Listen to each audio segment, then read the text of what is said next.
Welcome everybody to Changing of the Hip Hop Gods podcast. That's my partner, the journalist Sincere. It is me, Uncle E, and today we have the pleasure of joining us is John Creasy and Uncle Fester.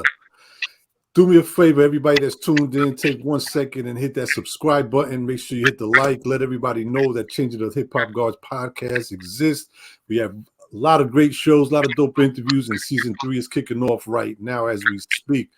But like I said, today we're going to talk to Creasy and Fester, talk about their new album, get to know them a little bit and see, where they come from, how they got into hip hop and all of that good stuff. So, gentlemen, how is everybody doing? How are you guys today? Lovely, man. I'm doing good. Good. Thanks for the invite. Appreciate it. No doubt. Thank you for joining us, man, and taking the time. So, I guess, you know what? Let's start with Creasy, man. If you can, let everybody know, let our listeners and viewers know a little bit about yourself, where you come from, and, how did you even get involved with hip-hop?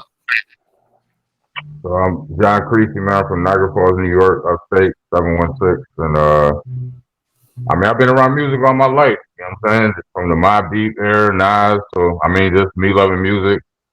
Prodigy, my favorite rapper. That's what got me wanting to be a rapper. Mobb Deep, listening to Prodigy. My older brothers, you know what I'm saying? They used to knock the cassette tapes and the boom boxes back in the day. So just being around my older brothers, I got 2 other twin brothers. You know what I mean? Shout out to Reason, shout out to Network. And I got a younger brother too, just all boys, man. You know what I mean? It's like WWE in the house. So it was like wrestling, wrestling, music. Coming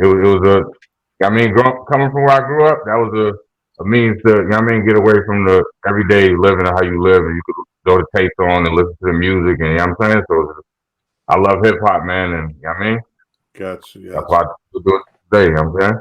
Gotcha. Cool. What about you, Uncle Fester, man? Tell us a little bit about yourself growing up, and how did you get involved with hip hop? Man, just growing up, I always loved hip hop, since my parents bought me like rap tracks too back in the day when I was like real young, as like, cause they just knew I loved music, and that was amongst the things they got me, and I just gravitated towards that and was just like a huge head in the 90s and early 2000s. And the local scene here in Halifax was like real open, and was like, I was able to connect with the older heads here. And I was able to learn under like cats like Joe Run and Buck 65, okay. and was able to learn about DJing and making beats and like the sort of behind the scenes inner workings of what it was to like be a producer or that kind of thing in hip hop. So that was kind of like the beginnings for me, was just being a fan and then getting involved locally. And then being able to sort of like springboard from there and start DJing for different groups and then doing engineering and running studios and stuff like that. So cool. A quick question for both of you. I know Creasy, you're an MC, you're an artist. Was there anything that you were doing before that? Like, were you into graffiti, breaking, any other type of element, or was it always rhyming? Nah, I was a hooper before. You know what I'm saying? I was like the young AI back in the day, Allen Iverson. So I grew up as Jordan Head. I was a hooper, before the rap. That's like everybody's story like that, man. You know what I mean? Either you a hooper or you rap. So, I could do both, but either you got a wicked jump shot. Yeah. You know what I'm saying? Or, you know what I'm saying? But I'm 5'8", man. You know what I mean? But I play like I'm 6'6", you know what I'm saying? So, yeah, I was a hooper before. You know what I mean? But I always do music, so basketball ain't work out, so it's a transition over to my next level, you know what I mean? Gotcha. What about you, Fester? You dabbling in anything else besides the music?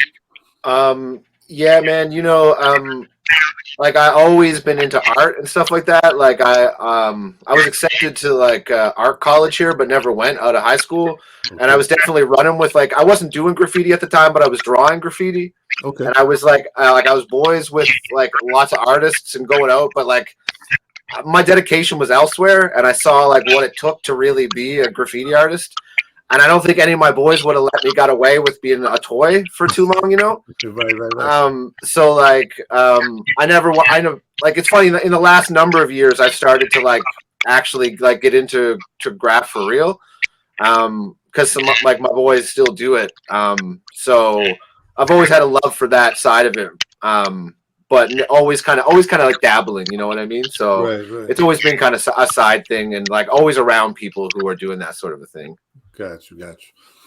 So before you guys linked up with each other, can you talk a little bit about your earlier projects before Supervillains?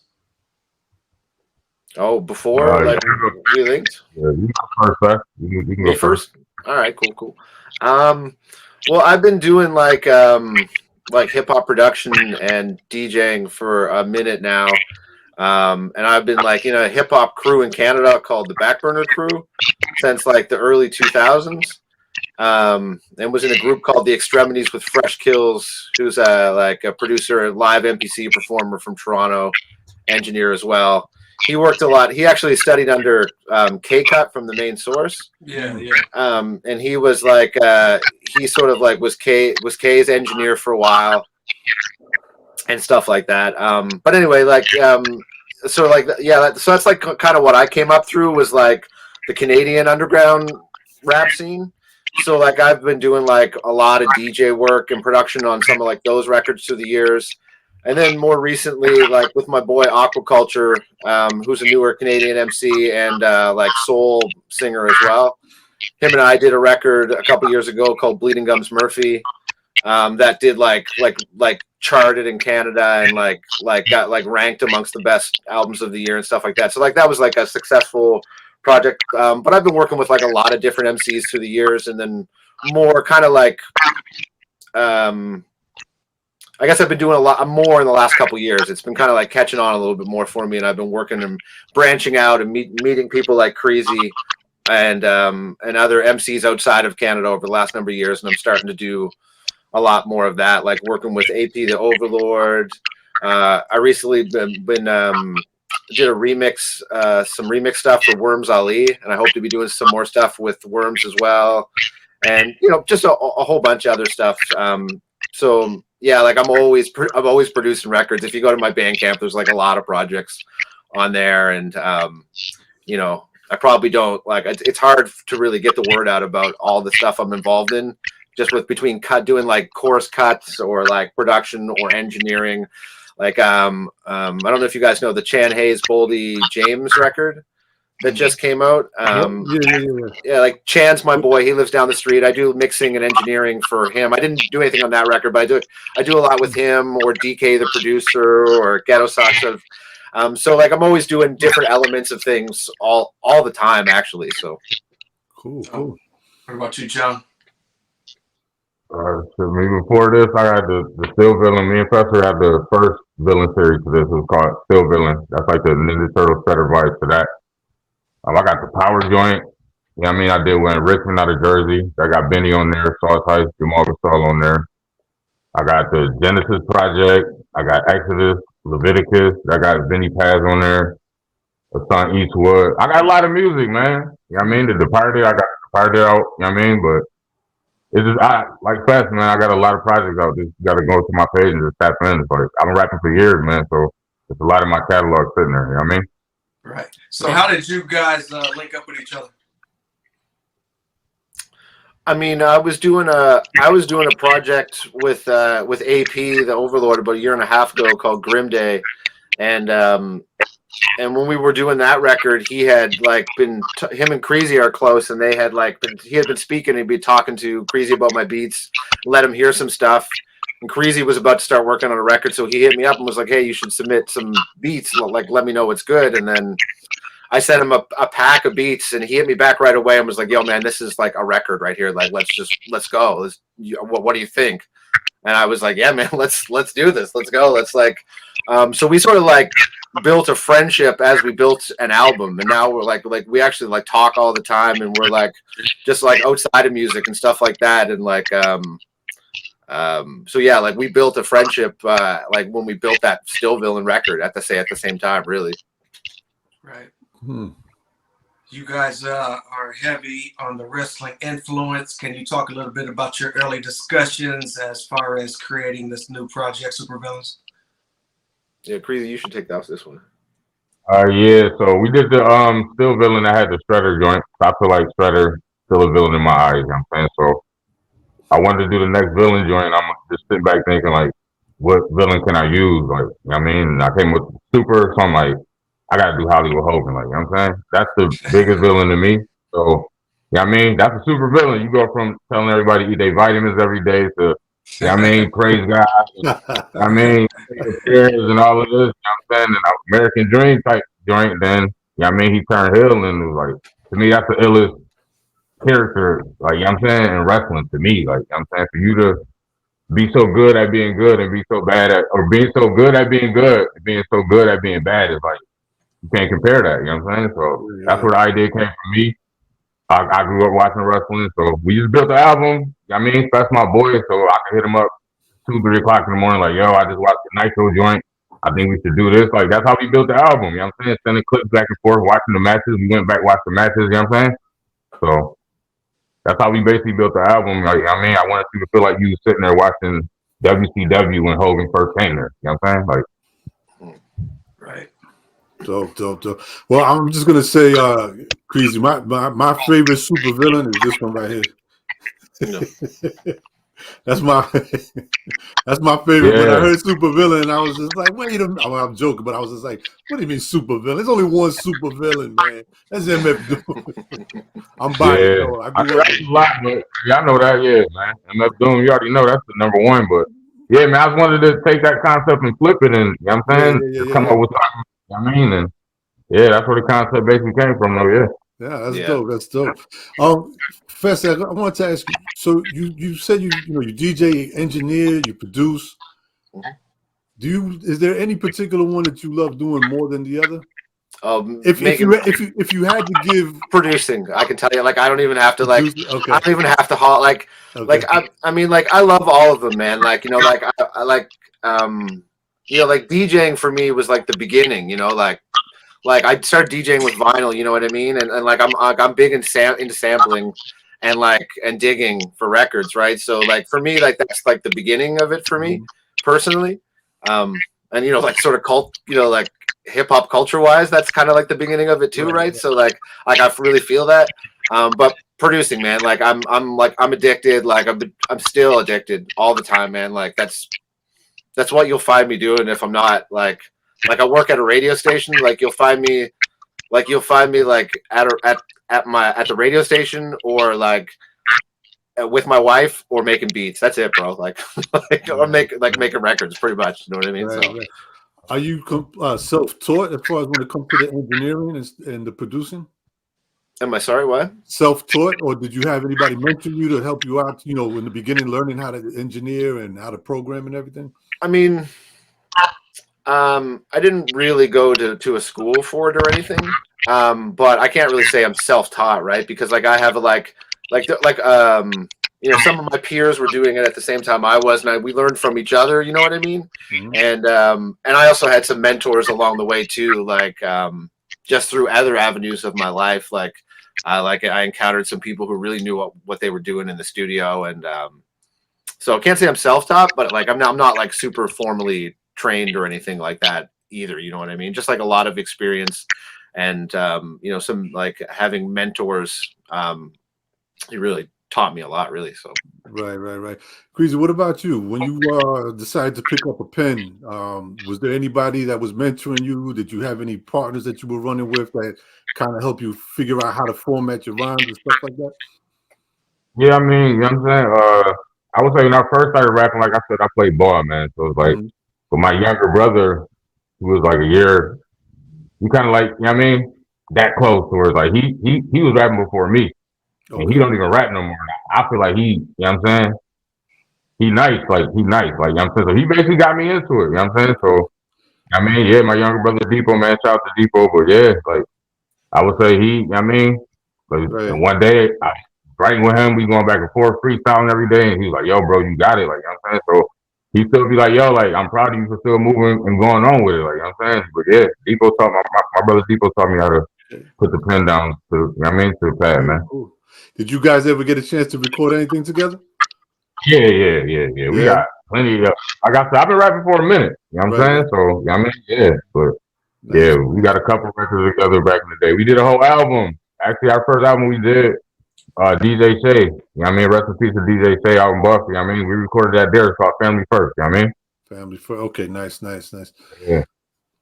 Dope. Let's jump into super villains, and I'm gonna read off some of these titles. I'm a big wrestling fan myself, so some of these titles really brought back some memories back in the day. Who was your favorite wrestler? Mine? Yeah. As far as individual, I'm gonna say Ric Flair, tag team, the Road Warriors. Tag team Road Warriors. Okay. Festa? Probably I'm a wrestling fan too. So it's kind of hard, but maybe Owen Hart probably I'd have to say is maybe my favorite wrestler. Canada. Ooh, okay. I'm gonna have to go with the Undertaker. Nice. Yeah, the Undertaker was my favorite. Undertaker was the greatest. I mean, of course, like going back, like man, what was Superfly Snooker? He was one of my favorite too. Yeah, definitely. That's what I'm saying. I mean, I got two favorites. That I said. I mean, it's the Hollywood Hogan and then Stone Cold Steve Austin. Am I? Yeah, I mean. Okay. I forgot about Stone Stone Cold. Cold. Man, the Attitude Era, man. Yeah, Stone he was Cold's the bad. man. He was a bad boy. He was bad. Stone Cold, man. I mean to cut you off, man. It's all good. Let's jump into some of these titles, and you can tell me the concept and the ideas behind them. Running Wild. Running Wild was just, they always say Hogan was running wild. So, you know what I'm saying? I just listened to basically the intro to it. I mean, when him and Mean Gene talking, and I'm like, yo, running wild. Like, it's just basically, and then the beat slow, but I'm wilding on the track. I'm running the track. So I was like, yo, let's just, running wild. Let's just go with that. Yeah. And like conceptually, we envision that track towards the beginning of the album where it is because of that piano vibe to it, and so it had like the beginning of, and it's sort of like they're doing the promo and he's about to run out as the good guy and then turn into the bad guy. So like that's like kind of like just like sort of like the concept behind the track beyond the title of it, right? He's like that, like he's there with Mean Gene getting hyped up and he's about to run wild and do the turn. No doubt. What about Bash at the Beach 96? What about 96? Did you delve into this track and had to put it on the album? 96 was ill. That's when Hogan first came, and you know what I mean? That's at the beat. That's when he first came, that's when it happened. So I feel like, and that beat, that's my favorite. That's at the Beach 96 is my favorite shit on the album. Cause how the beat flow, you know what I'm saying? I was able to do the chorus on that. Fester killed the end with the mixing, you know what I'm saying? But yeah, Back at the Beach, I remember sitting, watching that shit, like, yo, I can't believe he just did that. Like, you know what I'm saying? And he, you know what I mean? He hit Macho Man with the leg drop, you know what I'm saying? So that was kind of like, yo, like, Hogan, like, I never seen that in my life. Like, people throwing beer cans at him, like, you know what I'm saying? So yeah, I was watching the old wrestling joints, and that match came on, and I'm like, yo, I gotta, you know what I'm saying? I gotta do this, you know what I mean? Yeah, how we put the album together was like, kind of like the start to the end, you know what I'm saying? Like the song Nitro is on Monday, and the song Thunder is after that. That was on Thursday, you know what I'm saying? So it was put together to kind of go along with the vibe, like he was at WCW and WO, you know what I mean? Right. What about Halloween Havoc? Halloween Havoc. Well, I mean, for me personally, like, there was two things that lined up for that. Was that like we knew when the album was coming out, it was going to be Halloween. Also, just as like fans, like we're both like super, like I was like always into that pay-per-view. Mm-hmm. You know what I mean? And there's like the for me, like there's the famous Rey Mysterio Eddie Guerrero match from Halloween Havoc that like to me, like I always like loved that stuff. So like when we decided, like when we were going through the concepts and the names, like Halloween Havoc was one that was like front and center for us. So yeah, I tried to my bad.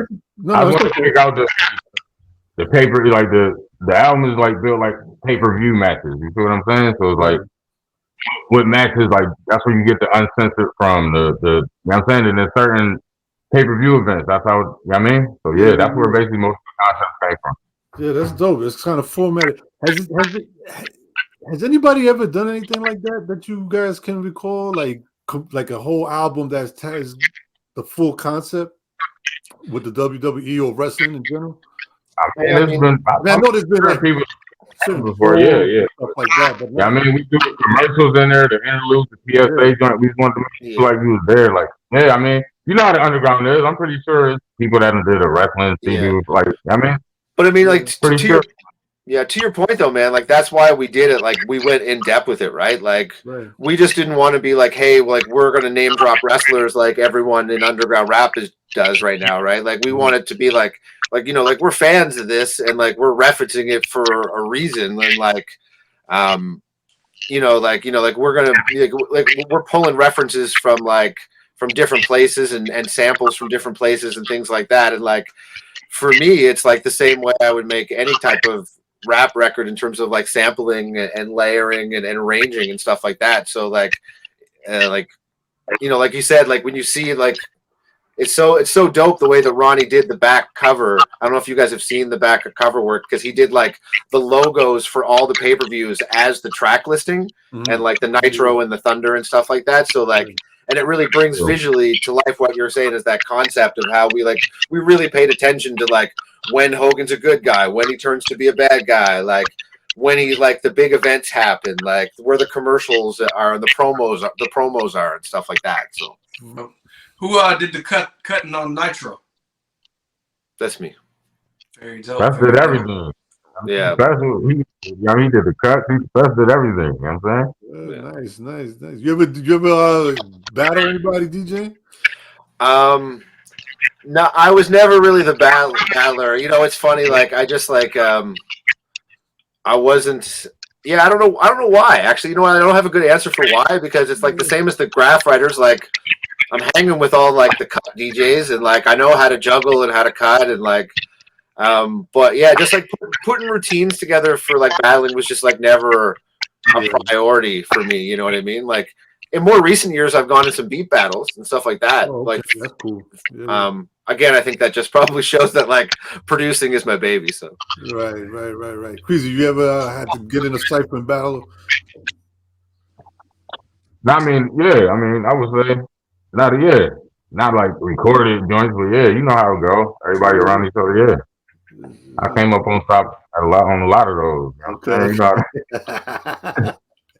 how that go, but yeah, cypher that, and that's what I'm saying. That's where the love of rap come from, because like I'm growing up. You know what I'm saying? I'm from Niagara Falls. You know what I mean? Highland Avenue, west side of town. That's where I'm from. You could be walking down the street and go to the deli. You know what I mean? Everybody rapping. You know what I'm saying? Yo, start freestyle to this. That's where it came from. That's, you know what I mean? Right. The buyers. Yeah, real quick, since you just mentioned Niagara Falls, because like for anybody that's not too familiar, never been around, like what exactly was the scene out there when it came to hip hop? I mean, everybody here's man's like a crab in the bucket mentality. Everybody want to be a rapper and want to do this. So, I mean, the hip hop thing was good, but it's like good and bad in the same way because like everybody want to be on top. Everybody want to be like we not coming together and making it what it could be. It's about, you know what I mean? Well, I ain't messing with him because he, you know what I mean? So it's like, but everybody raps. So, I mean, the competition was always there, but it's like, as far as where it should have got to from where I'm from, I feel like we don't nobody even know that we really got rappers here in the falls like that. You know what I'm saying? Yeah, right. Okay. But was there a lot of on that? I got you. Was there a lot of scenes, clubs, like a lot of a lot of venues for hip hop events and stuff like that out there? I mean, not really, man. We had this thing when I was younger. I could perform at the Black Experience. I mean, it'd be like little joints, but like you have to go to Buff to do that. You want to go to a little open mic, open up, you got to go to Buffalo. I mean, we used to do the Buffalo joints, but as far as like a consistent like open mic night or I mean, it was like, nah, not really. You know what I'm saying?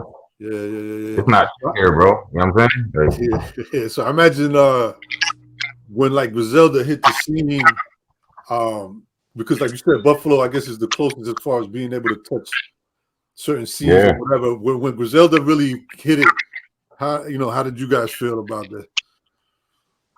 I felt excited, man. I was proud, like, you know what I'm saying? That's 20 minutes away from where I stay. So, right. I mean, that was incredible, man. You know what I'm saying?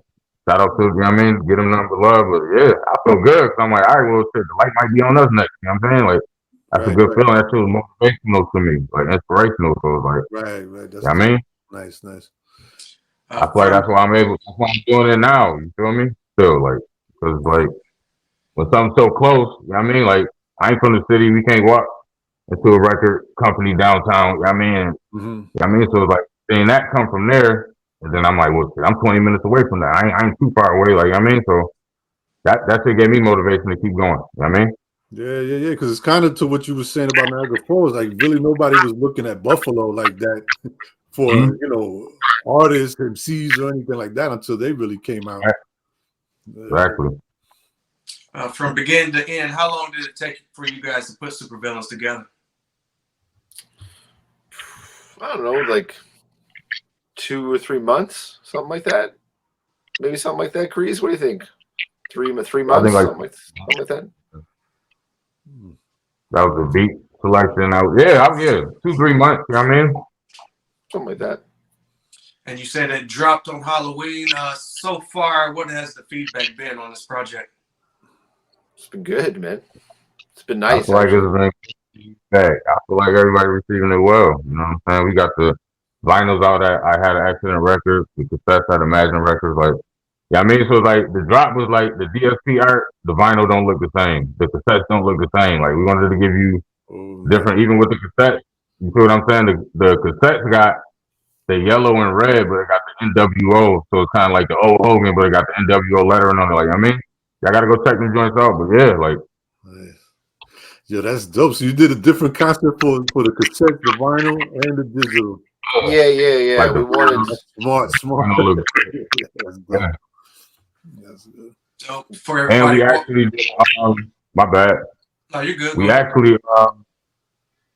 We actually had a contest for the vinyl release where one lucky winner got to get the replica NWO belt. So I mean, that was dope to do. We had a winner announce that, so we're gonna send them the NWO belt on us just for buying the vinyl, like just doing different stuff. You know what I mean, just to make the project stand out. But we feel like that was a dope idea. Like, you know what I'm saying, let's give somebody that cop the vinyl that's supporting us. I mean, we giving them the Hogan vinyl, then we can get the Hogan belt. I mean, so yeah, we announced that on Instagram, so that was a good thing to do. You know what I mean? So any plans for shows in the near future? I've had people hit me up about shows, so yeah, I love to perform. You know what I mean? So yeah, we got shows. I got shows coming in the works. So do you guys like get a chance to link up, like, you know what I'm saying, and work together? That's good. That's hopefully like the next point in us doing stuff together. Because like I said, like we become boys, right? We become homies. So like, and we're still planning on doing more. We got more stuff in the works. We got more plans for the future. So like the idea is to hopefully be able to come together from time to time and do shows together, and maybe be able to like shoot videos and stuff like that. So like that's the hope and the plan anyway. Like I back some artists up here and stuff like that. So I'm always doing shows anyway. Okay. But I hope that both in the studio and on stage, I can see that's probably going to happen in the next year with Creasy and I. I'm sorry, where are you again, Professor? I'm in Halifax, Nova Scotia, on the east coast of Canada. Yeah. Okay. Jeez, wow. All right. Yeah. It's close, but it ain't that close. Feel me? Yeah. But I mean, Toronto's really close, and I have a lot of people in Toronto and stuff like that. Like, more than likely, we'll end up linking in the studio in Toronto because I know people in studios in Toronto, and it's a real quick trip from Niagara up to Toronto. So we'll probably, I could see us linking for both shows and doing music there and in around like upstate New York and things like that. So. Man, you guys gotta hit the city, man, one day, man. Please hit the city when you got. I know it's tough, but if you guys can make that happen, please let us know. Oh man, well. Yeah, I had shows at the city before. Yeah. Remember where? At the Chelsea Music Hall. I performed there before. Oh, okay. Damn, nice. Yeah, so, I mean, yeah. Well, it's funny, yeah, man. Just before COVID hit, like the same month, I had me, my boy DK, the producer, and my boy Ghetto Sox. Ghetto Sox was going to do some work with him and Buckwild were linking up. Okay. He was going to produce some stuff for Sox, and DK was boys with Neff Statics engineer, and we were coming down to do some work in Static Studio and in Buckwild Studio, and we had booked some studio time elsewhere, and we had some friends of ours coming into the city to do work, and we were about to like hopefully do some networking in the city, you know what I mean? And then of course COVID hit, and like that screwed that. But like we still have lots of connections there, and hopefully we're gonna be hopefully I'm gonna be there at some point doing some stuff in the future, you know what I mean? Because if I want to move beyond Canada, I have to actually move out beyond Canada and start doing more because on the internet only goes so far, right? It's cool that people are like, oh hey, you know, like Fess is a dope producer, let's use him. But like it grows in a different way when you meet people in person, I think. So yeah, right. It's still kind of cool to be able to having to get to the rap, right? You know what I mean? We'd be together. I feel like that album would be even better than this one. I feel like I already told him that. So yeah, right. Be able to be in the studio together and going back and forth. Of course, me and Sincere always talk about that. Like sometimes, I mean, honestly, with this album, you can't really tell whether if you guys were in the studio or not. But sometimes with some artists, it comes across on the music, right? Like you can just be like, yeah, I feel like they just kind of emailed the lyrics or the beat, you know, back and forth. But that's dope. For everybody watching this program and are interested in buying some of those vinyls, cassettes, where can they reach out to you guys at? Well, I mean, you can go to like the vinyls are for sale at IHA Records, like I Had an Accident Records, IHAA. So just search for IHAA Records. That's on their Bandcamp. You know, they have some other underground rap releases, like so some of the listeners might be familiar like with them as a label too. So go check them out there. And Imagine Records has the cassette. But I think the cassette's almost sold out. Like I don't there's not, if you want a cassette, you gotta like go right now, because I think those are pretty much gone. So so yeah, they'll be the two places, or just like come find us on Instagram. Really, like I'm at Fester902. Just search for Uncle Fester on Instagram. You'll find me, or John Creasy. If you just like, I think if you message either of us, we'll point anyone in the right direction. If you can't Google it for whatever reason. So yeah. So. Outside of working on this project together, what do you guys have coming up in the future individually? And if you got anything coming up together, let us know about that as well. Well, I could just start by saying that we have a new single coming out together with someone pretty big on the track. We've been teasing it on our social media, and that's going to be sometime in the first week of December. We're just going to lock down a couple details, and we got to get it submitted so it processes in time. You know what I mean? But we're just trying to get it out before the end of the year to sort of like, as like a little surprise for people. And I'm really excited about it just because like I've heard the track and I know how like I'm just like, I have that, I've been bumping it, you know what I mean, in the studio. So so we just immediately we have that going on before the end of the year. So we want people just to be kind of like dialed in for that, because we think it's gonna make some noise when it drops.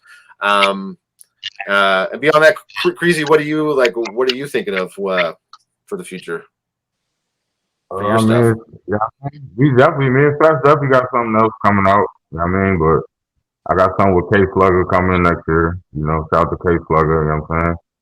And I got a couple, I don't want to, let everything, you know what I mean? But yeah, those are my two. I'm going to say now I got Fess, I got K Slugger, and everything else in between, you know what I mean? Y'all got to stay tuned for that. But yeah. And I mean, like Creasy and I, like I've thrown a couple concepts at Creasy too in the like the last week or two on some ideas where like, oh hey, like I know this, like I know like you want to do music and you're friends with this person and this person.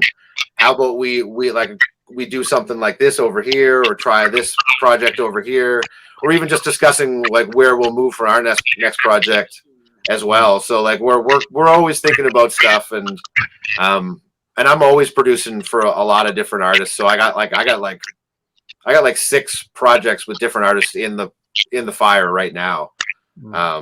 As well as some like placements as well, beat placements and stuff like that. So nice. Yeah, my bad. I got I'm gonna say this now. I got the Mega Power shit coming with AP the Overlord, so that's gonna be the old school Hogan with the Macho Man twist on there, my man. He gonna play Macho Man Hogan. Then we're just gonna do it again. I'm gonna take it back. I'm gonna hit you with the now, and I'm gonna take it back. But yeah, I got the Mega Power shit coming out too. Nice. AP the Overlord 24. Nice. So, do you guys individually, like, do you have management? Do you have anybody that helps you guys as far as like, hey, I want to reach out to this person and see if they can get on the album, or are you guys doing that all yourself? Oh yeah, it's ground level. It's us. Yeah. It's us. I mean, there's always like little people here and there who help you. Like someone will help you with your mail out list, or hire a publicist for some help or things like that. But I mean, all of the strategy, all of the the reaching out, I know all of my relationships with artists are all through networking. Okay. I have if people look at my catalog and they can see who I've worked with, it's not that I wouldn't pay somebody for a feature. I believe in paying artists for their work, but just a lot of my networking a lot of my work has just come from networking and meeting people through different areas and stuff like that. So for me, it's just it's important to keep moving in that kind of a way and direction, if you know what I mean, Got you. Can both of you different though, man? You're what you said? I'm different though. You know what I'm saying? How? I'm clowning. I'm just saying. I mean, I network too with people. I just feel like, bro, I'm not. You know what I'm saying? I done did songs with people that I feel like I already got enough to. You know what I mean? The Bennies, the Benny Pazs, the Speak Loose. You know what I'm saying? We ain't doing it off the strength of I'm nice and you nice. I don't be with all that. I'm not gonna pay you if I'm better than you. Me, I'm beating myself. That's the only thing about me. I feel like, I'm saying, I'm not gonna pay you to do what I do if I feel like I'm better than you. And that's where a lot of shit get misconstrued. And I just do what I do. You gotta think, I did the whole album myself, and I put the 2 features on 1 song. You know what I'm saying? Everything else is me and Flash. You know what I'm saying? So no, I ain't gonna pay for the service if I am the service. You know what I'm saying? That's how I look at it. I mean, quick for both of you, a bucket list. Creasy, any bucket list as far as an artist that you would like to work with, or a producer that you would like to work with in the near future. And the same for you, Festa. Any artist that you would like to work with? Festa can go first. All right. Man, there's 2 people that I've been trying to find, reach out to that I love and I would love to work with. One is Large Professor, and the other one is Elzai. I work with a lot of people. I'm so lucky to work with so many artists who I love, and I'm gonna keep doing stuff with. So I feel I'm really honestly, man, I'm good in that way. But those are 2 that stick out to me right away. Who I would love at some point to do a track with Elzai or Large Professor. Those are the 2 that kind of jump out right away. With Large Professor, you would have him rhyming, or would you like to collaborate as far as producing? I mean, I would have him rhyming. You know what I mean? Yeah. I mean, for me, seeing the Mad Scientist video when he was on the roof and he had the turntables on his back and they set it up on the roof and he was for me that's a moment in time I'll never forget when I saw that. That was a moment where I was where it was instantly I have to do this. I have to do this. So for me he's always had that place for me. He's always been that guy that I was okay, that's the guy, that's what I want to do. So for me it's I would I've made beats, been this is the one I'm going to send him, and he's going to be I'm going to get on the track. But I just can't ever break through the barrier of ever seemingly to make contact or but whatever. So those are my bucket lists. It'll happen. What about you, Chris? My bucket list probably be Nas, man. Nas? That'd be my bucket list. Just to sit with him and build a song. I gain knowledge off of that, and but that'd be my bucket list. I'll say Nas.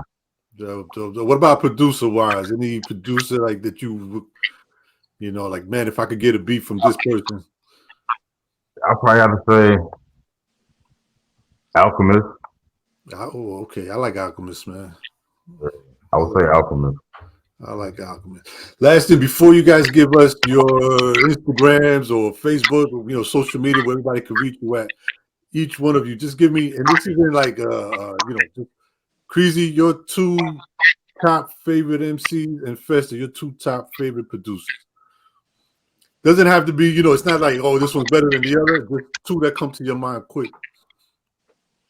All right, I'm gonna do like modern producers, I guess, or should I do all time or like right now?